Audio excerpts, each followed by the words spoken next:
오늘 말씀 우리 사도행전 5장 보겠습니다. 사도행전 5장 17절로 21절까지 보겠습니다.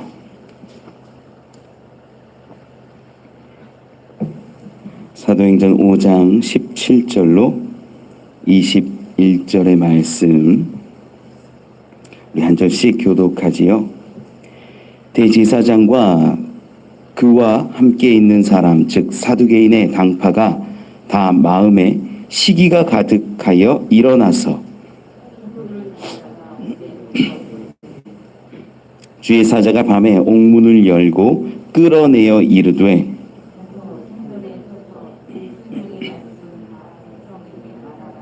함께 있지요. 그들이 듣고 새벽에 성전에 들어가서 가르치더니 대제사장과 그와 함께 있는 사람들이 와서 공회와 이스라엘 족속의 원로들을 다 모으고 사람을 옥에 보내어 사도들을 잡아오라 하니. 아멘. 감사합니다. 사도들은 언제나 어디에서나 예수의 이름을 증거하고 복음을 전했습니다. 표적과 기사가 일어나기를 바랬는데 예수의 이름으로 일어나기를 바랬고 예수의 그 생명의 복음이 전해지기를 소망했던 거지요. 핵심은 예수 그리스도 복음이었습니다. 그러자 많은 표적과 기사들이 일어나는데 그 표적과 기사들을 대하는 사람들의 어떤 반응, 시선 이런 것들을 우리가 지난 시간에 살펴봤어요. 어떤 이들은 칭송합니다. 야, 대단하다, 좋다 하지만 상관하지 않습니다. 상종하지 않습니다. 멀리합니다.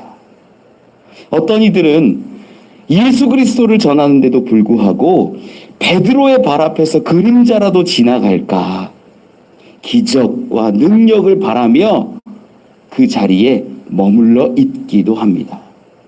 그런데 또 어떤 이들은 남녀의 큰 무리가 주께 나아오는 장면을 우리는 살펴보았지요. 복음은 수많은 사람들을 예수께로 향하도록 이끕니다. 그것이 너무나 중요한 이야기였습니다.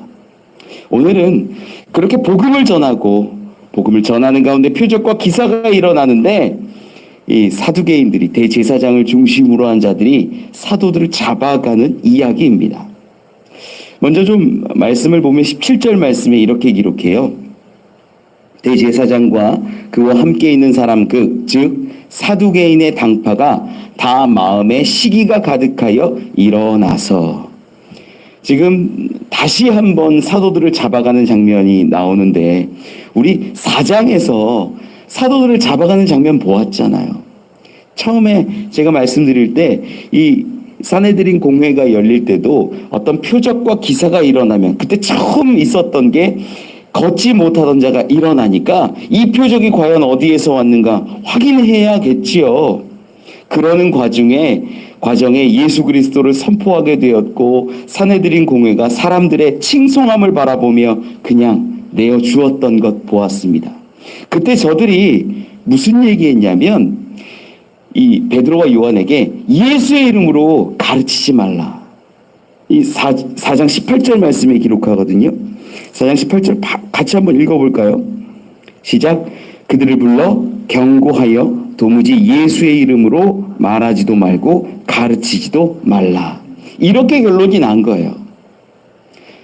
그래서 지금 만약에 두 번째 잡아가는 모습이 나오는데 표적과 기사를 가지고 문제 삼는 것이 아닙니다. 뭘 문제 삼냐면 왜 우리가 처음에 너희들 잡아가서 가르치고 분명히 위협할 때 이야기하지 않았냐. 예수의 이름으로 더 이상 가르치지 말고 선포하지 말라라는 거예요. 이 이유입니다. 표적과 기사에 대해서는 이제 가만히 보면요, 많이 일어났다라고도 성경에 기록하잖아요. 수많은 사람들의 병자가 낫고 귀신이 쫓아지고 이런 것들을 보니까 하나하나 확인할 수도 없는 거예요. 붙잡아가는 이유가 있다면 바로 예수 그리스도 그분을 전하는 이유였다라는 거예요. 오늘 본문 5장 가운데에서도 그러한 장면이 나오는데 대제사장이 묻습니다. 5장 28절 말씀 같이 한번 읽어볼까요? 28절 시작. 이르되 우리가 이 이름으로 사람을 가르치지 말라고 언급하였으되 너희가 너희 가르침을 예루살렘에 가득하게 하니 이 사람의 피를 우리에게로 돌리고자 함이로다. 이유가 드러나죠. 예수 이름으로 왜 가르쳤냐라는 거예요. 이제 더 이상 표적과 기사에 대해서 이야기하는 게 아니라 그것 가지고 씨름할 수 없고 처음에 우리가 너희에게 명령한 거 있지 않냐. 예수 이름으로 가르치는 거 그거 하지 말라는 거예요. 그래서 이번에 또 붙잡아 왔다라는 거죠. 이번에도 중심이 된 자들을 가만히 살펴보면 17절에 기록하기를 대제사장과 그와 함께 있는 사람 즉 사두개인의 당파라고 성경은 기록합니다. 지금 이 사두개인이 중심으로 해서 다시 한번 붙잡아 온 거예요. 저들이 4장에서도 이야기할 때 왜 잡아왔는지 기억하십니까? 죽은 예수 이름 안에 예수 그리스도 안에서 죽은 자의 부활이 있다라는 것을 싫어하는 거예요. 사두개인들의 특징이 뭐였습니까? 부활의 신앙을 믿지 않는 거였어요. 현세에 집중하고요. 현실에서 차라리 잘 되는 것이 좋은 거지 뒤에 뭐 내세가 있고 천사가 있고 이런 거 다 부정하는 겁니다. 사두개인들의 특징이 그랬다라는 거예요. 지금 예수의 이름으로 가르치지 말라라는 사내들인 공회의 결정은요.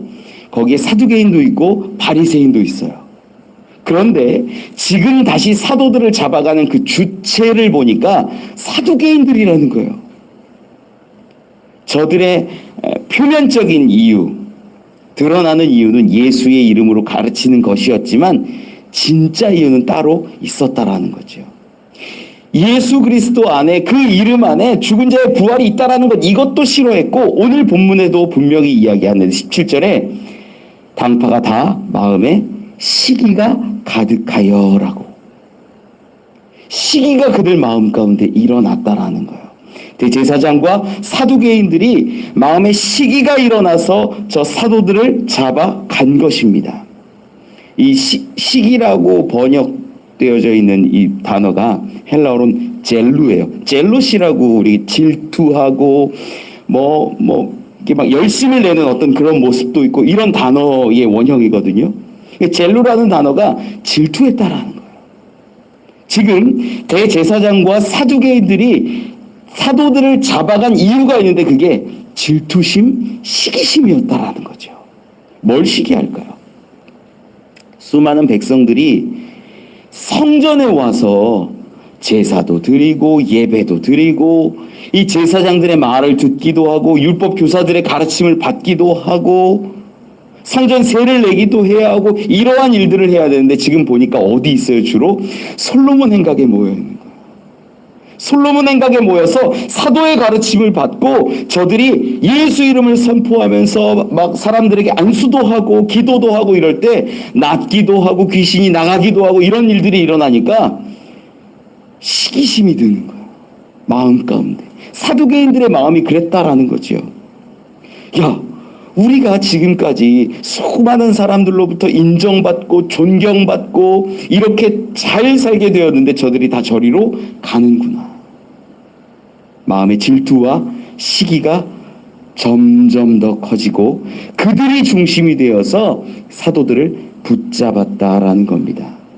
그래서 8절 말씀 가운데 보면 사도들을 잡아다가 옥에 가두었더니 처음에는 우리 4장에서는 베드로와 요한만 붙잡잖아요. 그런데 지금은 어떤 사람들인지 모르지만 대부분의 사도를 잡았을지도 몰라요. 많은 사도들을 붙잡아다가 옥에 가두었다. 여기서 기록된 옥이요. 이 헬라어로도 보면은 공공의 데모크리스 해가지고 이 국가 감옥에 넣은 거예요. 저들의 마음이 뭐예요? 개인적인 질투심과 시기심인데 실상은 그런데 표면적인 이유는 예수 그리스도를 전하는 것을 금했는데 그거 했다라는 이유로 다 붙잡아가지고 개인적인 시기가 공공의 감옥 가운데 집어 넣었다라는 거죠. 19절 말씀은 이렇게 기록해요. 같이 한번 읽어보죠. 시작. 아멘. 여기에 기록되어 있는 19절 말씀 가운데 여기 접속사가 하나가 빠져 있어요. 여기도 그러나라는 접속사, 대라는 접속사가 빠져 있는데, 사람들은, 즉 사두개인과 제사장들, 이러한 사람들은 사도들을 붙잡아다가 감옥에 가두었는데, 그러나 하나님이 어떻게 하시냐? 주의 사자를 통하여서 밤에 옥문을 열고 끌어내셨다라는 거죠. 하나님의 역사를요, 어떤 군사나 감옥이나 세상의 어떠한 권세라도 결코 막을 수 없다라는 것을 드러내는 장면입니다. 본문의 이야기를 가지고 우리가 조금 오해하면 안 되는 것 중에 하나가 뭐냐면, 야, 우리가 고난에 당하고 감옥에 갇히고 억울할 때 하나님이 돌보신다? 그런 의미는 아니라는 거예요. 물론 하나님의 자녀되고 백성된 자들은 하나님은 돌보시고요, 그들이 집에 있든 감옥에 있든 병원에 있든 어디에 있든 하나님이 사랑하시고 돌보실 겁니다. 그런데 본문 가운데에 있어서 진짜 의미는 감옥에 갇혔어도 돌보실 것이다, 그런 의미가 아니에요. 하나님의 뜻이 이루어지고 복음이 선포되는 그 과정은요, 결코 세상의 그 어떤 권세가 붙잡고 억압하려 해도 이뤄낼 수 없다라는 거예요.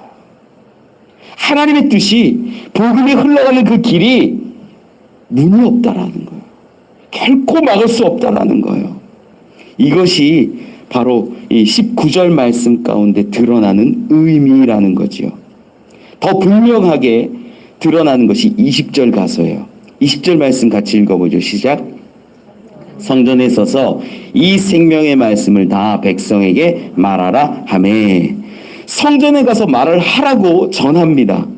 그 내용을 가만히 보면 예수에 대한 가르침이었고 예수 그리스도를 증거하고 선포하는 것이었는데, 이걸 20절에는 이 사자의 표현을 빌어서 이야기해 보면 생명의 말씀이라는 거예요. 생명의 말씀. 성전에 서서 이 생명의 말씀을 다 백성에게 말하라. 예수 그리스도에 대한 이야기가 생명의 말씀이라는 것이고, 이것이 어디에서 선포되기를 바라는 거예요? 성전에서요. 여러분, 왜 성전에서 복음을 전해야 하는가? 생명의 말씀은요, 성전에서 선포되는 것이 옳기 때문입니다.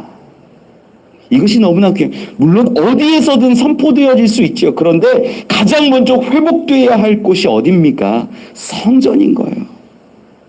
우리가 인간적으로 이 부분을 가만히 보면요, 성전에 주로 거하는 사람들이 누구예요? 사두개인, 제사장들, 이런 사람이 지금 붙잡아간 저 사두개인의 당파가 성전의 모든 권한을 쥐고 있어요. 성전 수비대도 그렇고 성전에서 하는 모든 일들을 감당할 수 있는 거예요. 그런데 다시 성전으로 가라는 건 어떤 의미일까요? 지금 붙잡혔다가 감옥에서 있다가 주의 사자가 풀어줬어요. 어떻게 했는지 모르지만 풀려나서 얘기하는 것이 다시 성전으로 가서 생명의 말씀을 전하라는 거예요. 여러분, 이게 말이 돼요? 말이 안 되는 거예요. 인간적으로 생각해 보면 그렇다라는 거예요. 저들이 처음에 풀려났을 때 어디로 갔어요? 야, 마음도 좀 쉬고 회복하고 사람들이 있는 곳에 가서 이거 감사하자, 기도하자, 이래 모습으로 볼 수도 있는데, 지금은 성전으로 가서 생명의 말씀을 선포하라고 주의 사자가 일러주고 있는 거예요. 저는 만약에 이런 상황이라면 못 갈 것 같습니다. 저들이 잡으려고 왔었는데, 저들이 잡아갔는데 왜 다시 글로 가서 복음을, 생명의 말씀을 전해야 할까? 다시 성전으로 가라는 건요, 너희를 잡은 자 앞에 서서 복음을 전하라는 거예요. 여러분, 이거 쉽지 않습니다. 나를 어제 잡았는데 다시 아침에 그들이 풀어준 것도 아니에요. 주의 사자가 풀어줘서 다시 그들 앞에 가서 복음을 전하고 생명의 말씀을 선포한다라는 거요. 그거 쉽지 않아요. 이 장면을 보면 다시 19절 가운데 이 일이 그냥 이루어진 게 아니라 복음을 위해서는, 생명의 말씀을 위해서는, 복음이 전파되는 그곳 가운데는 어떠한 권세도 막을 수 없다라는 것을 보여주는 것이고, 또한 생명의 말씀인 예수 그리스도 그 복음을 반대하고 억압하던 그들, 성전 안에서 더 분명하게 선포되어야 함을 보여준다라는 거예요. 그냥 복음만 위해서라면 저들이 어쩌면 다시 솔로몬 행각에 가거나 시장이나 사람 많은 곳에 가는 게 더 좋을 수도 있어요.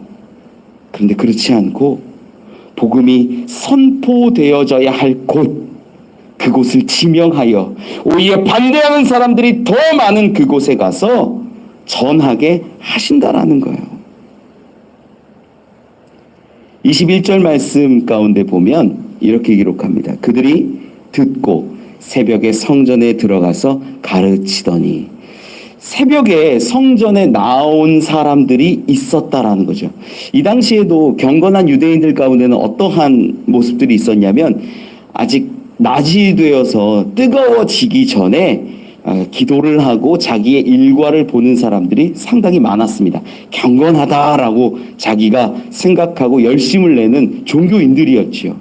아마 밤에 풀려난 그들은 새벽녘에 많은 사람들을 만나서 그들에게 복음을 전했다라는 거죠. 21절 그 말씀 뒤부터 보면 이렇게 기록해요. 대제사장과 그와 함께 있는 사람들이 와서 공회와 이스라엘 족속의 원로들을 다 모으고 사람을 옥에 보내어 사도들을 잡아오라 하니. 자, 대제사장과 그와 함께 있는 사두개인 당파로 보이죠. 이 사람들이 공회를 불러요. 이 공회에는요, 사두개인도 있고 바리새인도 있습니다. 그리고 이스라엘의 족속의 원로들을 다 모아서 정말 거대한 재판관들을 꾸린 거예요. 그런데 지금 여기 저들이 사람을 불러 모으고 일을 하고 있는 곳이 어딘 것 같으세요? 성전인 것 같으세요? 아니죠. 왜냐? 성전이었다면 성전에서 복음을 전하고 있는 이 사도들을 발견했을까요? 했을까요? 했을 거예요. 그런데 지금 21절 말씀에 가만히 보면 그들을 발견한 것 같아요? 안 한 것 같아요? 발견 안 한 것 같아요. 그냥 지시하고 명령하고 성전 밖에서 혹은 성전 근처 어디에서 다른 곳에서 사람들을 불러 모으고 재판을 준비하고 있었다라는 거예요. 이 말씀 계속 읽다 보면 이 사람들을 보내서 이제 옥에 가두었던 사도들 데리고 오라는데 없다라는 이야기만 하거든요. 계속 보면. 그러니까 저들이 몰랐어요. 지금 어디 있는 거예요? 성전에 없는 거예요. 여기에서 두 그룹이 대조가 돼요. 사도들은 지금 어떻습니까? 사도들은 자유하지 못한 몸 같고 옥에 갇힌 것 같지만 하나님의 역사하심은요, 문이 없고 열려진 밖에 없고 그 누구도 그 어떤 권세도 막을 수 없기에 다시 성전으로 와서 생명의 말씀을 선포하는 거예요. 이게 하나님이 하시는 일들이에요.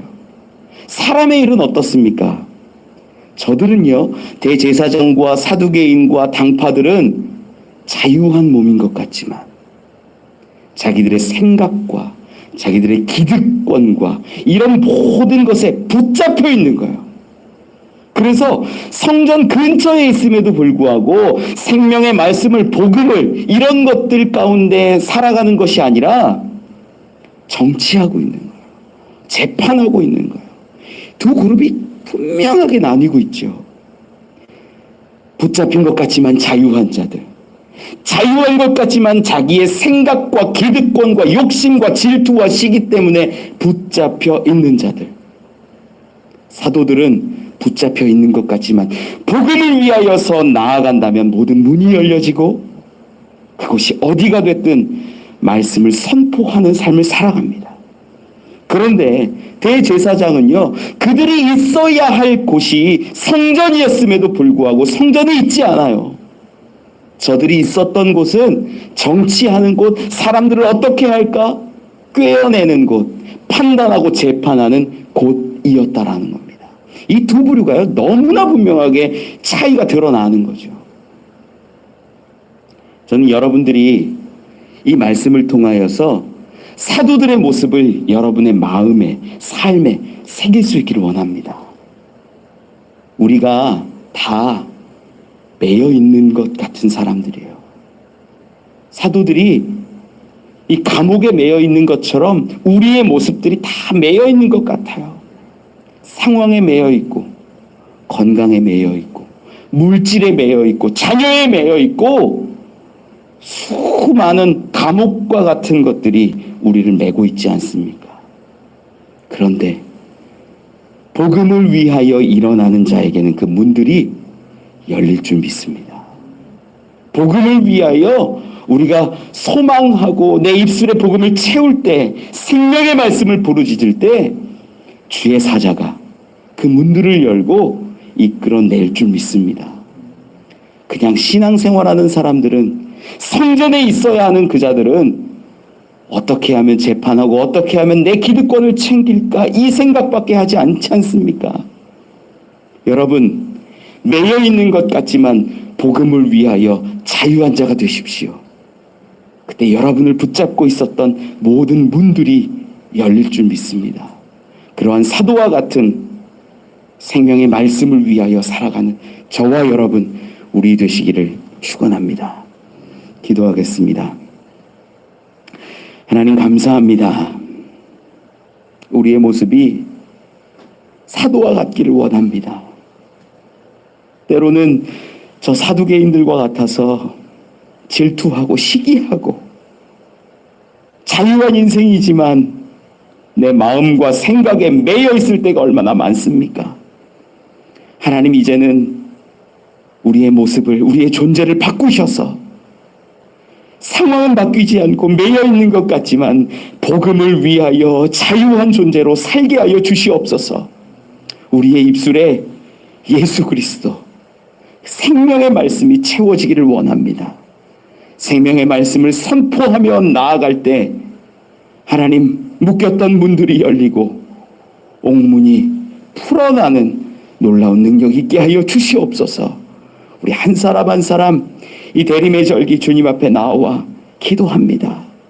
하나님, 기도하는 그 기도를 들으시고 그 음성, 그 신음 가운데 하나님 반응하여 주시옵소서. 우리에게 주의 길을 깨닫게 하시며 주의 마음을 보여주셔서 이제는 한 마음 한 뜻으로 하나님 나라, 하나님 영광 위하여 살아가는 우리들 되게 하여 주시옵소서. 감사합니다. 예수님 이름으로 기도합니다. 주기도문합니다. 하늘에 계신 우리 아버지여, 이름이 거룩히 여김을 받으시오며 나라가 임하옵시며 뜻이 하늘에서 이루어진 것 같이 땅에서도 이루어지이다. 오늘 우리에게 일용할 양식을 주시옵고 우리가 우리에게 죄 지은 자를 사하여 준 것 같이 우리 죄를 사하여 주시옵고 우리를 시험에 들게 하지 마시옵고 다만 악에서 구하시옵소서. 나라와 권세와 영광이 아버지께 영원히 있사옵나이다. 아멘.